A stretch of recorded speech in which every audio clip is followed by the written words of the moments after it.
Boa noite a todos. Primeiramente, obrigado pelo comparecimento a essa apresentação. Eu sou o Pedro Emil Freme, vou apresentar o processo de produção e do jogo no papel. No papel, ele nasceu do interesse entre abordar dois elementos, que era a parte de game design e a parte de bloqueio criativo. Então, eu tive 2 primeiros meses estudando sobre esses dois elementos e tentando fazer os dois se encaixarem dentro do jogo de forma que fizesse sentido e que fosse interessante. A parte de bloqueio criativo, eu achei muita coisa em tabloides, com pouca referência, e as referências que eu achei que falavam de bloqueio criativo de forma mais científica era uma literatura muito pesada e que eu não via uma forma, pelo menos até o momento, de encaixar dentro do jogo sem que eu quebrasse com a experiência e imersão do jogador. Então eu acabei optando por escolher apenas uma delas. Então eu optei por focar em game design e deixei o bloqueio criativo de lado, porque eu acreditei que se eu abordasse o bloqueio criativo eu não ia conseguir abordá-lo da forma como ele deveria ser abordado. Aí eu comecei a pensar em game design e uma das inspirações e consequente referência foi o livro do Scott Rogers, que é o Level Up. Eu estava lendo ele e enquanto eu lia ele tem diversas figuras como que feitas à mão durante o livro, eu me senti aproximado como se eu pudesse fazer aqueles desenhos também. Então é um empoderamento que eu senti enquanto lia o livro do Scott Rogers e queria transmitir essa informação para o jogo e para o jogador. Além disso, para dar essa sensação de mais feito no papel, tem Pencilmation, que é uma animação relativamente antiga no YouTube já, e ela tem toda essa estética de ser feito em uma folha de papel, os personagens interagem naquele mundo 2D, inclusive em alguns momentos você tem momentos da caneta mexendo com um personagem, uma borracha apagando uma coisa aqui e criando um outro elemento na tela. Eu até gostaria de ter trabalhado isso dentro do jogo, mas dado o tempo e escopo que a gente tinha, eu acabei não inserindo esses elementos, porque me daria muito trabalho para conseguir chegar num resultado final positivo.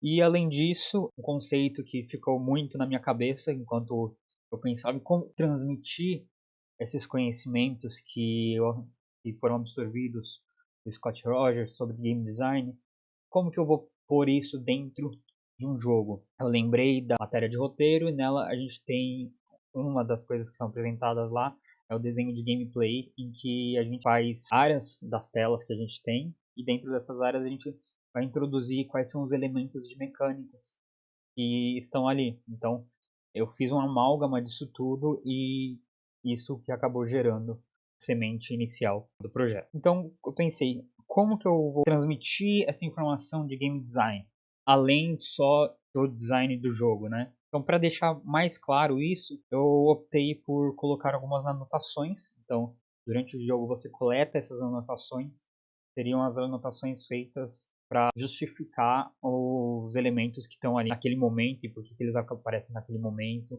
e daquela forma. Para ter uma rejogabilidade, eu não queria que ficasse de cara as anotações prontas para serem lidas. Eu queria que instigasse, primeiro, uma curiosidade para terminar o jogo, e segundo, ter uma rejogabilidade. Para isso, eu acabei estudando alguns elementos de criptografia e outros tipos de alfabetos. Acabei chegando nesse alfabeto Lumpa, que é um alfabeto baseado nas curvinhas do M e do N, por isso que parece que é um monte de M e N junto. É realmente essa a proposta dele. E aí com isso eu consegui ativar a curiosidade dos jogadores. Então você termina o jogo a primeira vez e aí você tem a opção de rejogá-lo agora com um alfabeto que você consegue ler. Ou se o jogador também quiser, ele pode tentar ir descobrindo o que significa cada uma das letras. Outra coisa que eu queria que o jogo fosse um jogo relaxante. Em busca de coisas relaxantes, eu me vi, enquanto estudava, enquanto trabalhava, sendo abarcado pelas trendings do Lo-Fi Hip Hop. O mais conhecido é o Utility Call, que é dessa menina que estuda e faz suas anotações ao som dessas músicas que são mais calmas. E como eu queria passar essa tranquilidade dentro do jogo, eu optei por utilizar músicas nesse estilo de lo-fi hip hop, que é um estilo que inclusive tem ganhado muita visibilidade e tem tido cada vez mais procura por novos ouvintes. A partir do momento que eu coloquei as músicas, as pessoas deram um feedback bastante positivo em relação a elas. Então eu vou mostrar aqui um pouquinho de gameplay do jogo, né?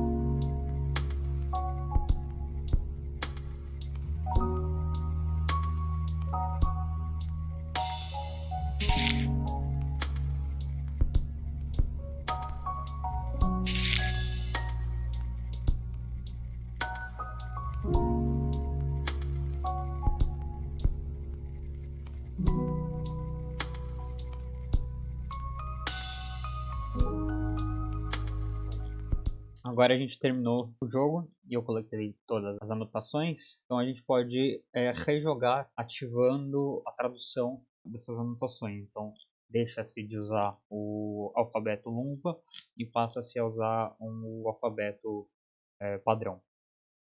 A equipe desse jogo foi composta principalmente por mim e um colega de trabalho, o William, que ele fez as artes iniciais, as animações do personagem principal, enquanto eu fiz toda a parte de pesquisa, documentação, que foi feita nesse semestre mesmo, programação, a arte dos níveis, tanto os tilesets quanto os elementos que populam essa fase, então canhões, tiros e coisas nesse sentido. A maioria dessas artes foi feita de fato no papel. Nos créditos finais é possível ver as artes originais desenhadas em papel quadriculado ou papel não pautado. A parte de transição de telas foi uma grande dificuldade desde o início do processo de produção. Então, aqui vocês estão vendo os primeiros estágios, né? E foram alguns grandes desafios que eu tive nesse sentido. O primeiro grande desafio foi a transição em si. Então, como fazer para que tenha a sensação de flip screen e o mundo não necessariamente cabia dentro de uma folha, né? Então teve alguns momentos na segunda animação aqui inferior direita, vocês conseguem ver que eu começo o canto superior direito e vou até o canto inferior esquerdo. Esses foram dois problemas que eu tive que atuar em cima deles. Então a gente tem algumas transições. Mais simples de todas, que é a transição entre duas telas do mesmo nível. Essa transição ela basicamente seleciona o centro de tela da próxima sala e atualiza com deslocamento a posição da câmera da Unity.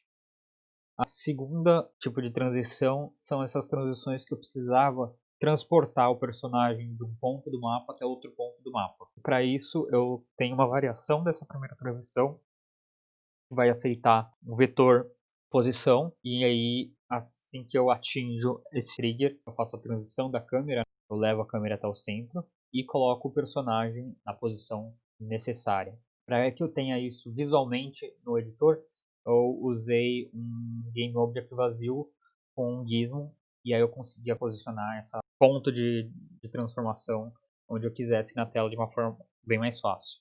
E uma terceira variação da transição de telas foi quando eu alterei a forma como eu estava construindo o cenário.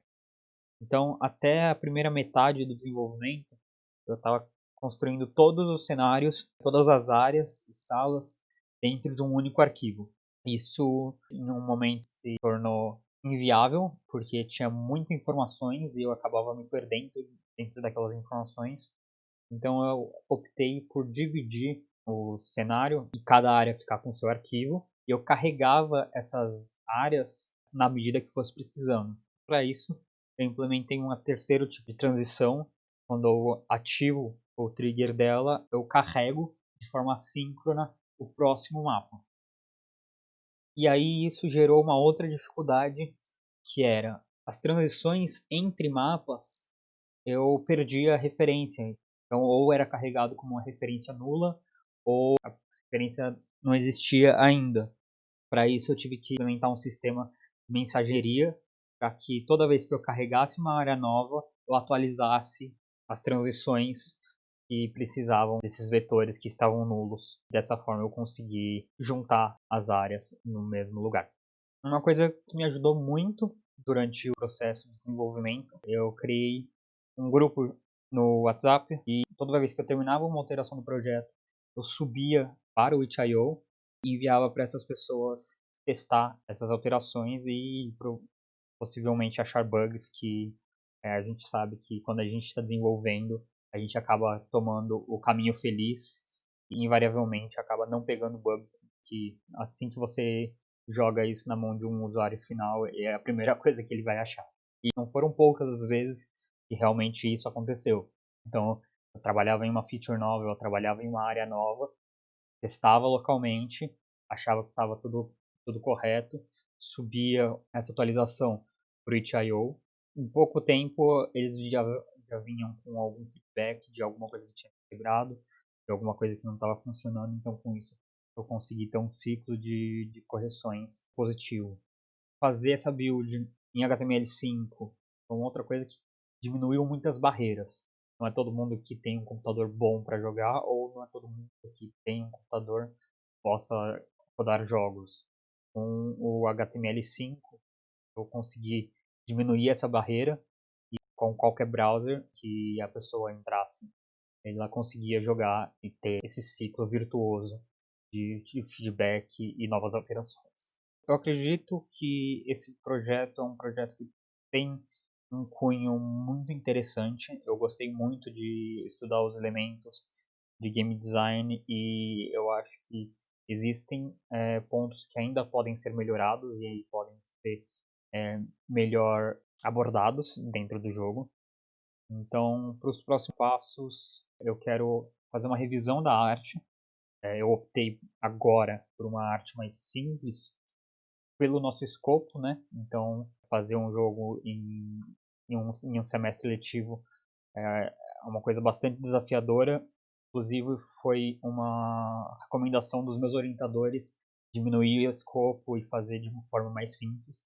Então, um dos grandes fatores da arte ser como ela é justamente essa diminuição do escopo. Então, eu gostaria de fazer essa revisão de arte, ter mais variação, continuar com a estética que é de feito no papel, mas ter mais variação durante a progressão do jogo, criar mais áreas. O plano original eram criar 7 áreas que são explicitadas no capítulo 12 do Level Up. Ele dá meio que uma receitinha de bolo, vamos dizer assim, para como você fazer a progressão dentro do seu jogo. Então, mas a sétima área eu acabei não implementando por questão do cronograma. A gente estava muito próximo da entrega final quando eu comecei a pensar na sétima área. Eu tinha que focar em corrigir possíveis problemas que viessem a ter. Então, eu achei melhor deixar para ser implementada depois de entregue e entregar algo com o mínimo possível de problemas. Então, gostaria de revisar a literatura de game design, introduzir mais conceitos, inclusive abordando mais livros. Durante o processo eu li muitos livros sobre game design de diversos autores, mas eu acabei ficando mais focado no Level Up do Scott Rogers, que era essa a proposta. Gostaria de revisar essa literatura e ver como inserir esses elementos de uma forma mais lúdica dentro do jogo e mais clara, talvez. Outra coisa que eu gostaria é fazer a introdução de elementos narrativos. Então, o que quero dizer com elementos narrativos? Elementos para que você sinta durante o jogo que você está passeando ali pela mesa de um estudante. Então, deixar um lápis aparecendo dentro da tela, uma marca de café, uma borracha, coisas nesse sentido, para reforçar esse elemento narrativo de que você está passeando pelas anotações de uma estudante. E uma outra coisa que gostaria de fazer é alterar a técnica de flip screen para side scroller, né? Então, qual que é a grande diferença? O flip screen você chega no final de uma tela e é transportado até a outra tela. E o side-scroller, a câmera acompanha o personagem até o final da fase, sem ter essas quebras entre várias telas. No começo do projeto, eu acreditei que também fosse mais fácil para introduzir esses elementos e mais fácil para fazer a transição, mas muitos dos problemas que foram encontrados durante a produção foram basicamente resolver bugs de transicionamento de tela. Por isso a transição para o side-scroller. Side-scroller a gente teria menos transições de tela e eu poderia fazer áreas maiores com uma jogabilidade maior. Muito obrigado para quem assistiu essa apresentação. Fico disponível para qualquer pergunta que venha a ter sobre o projeto.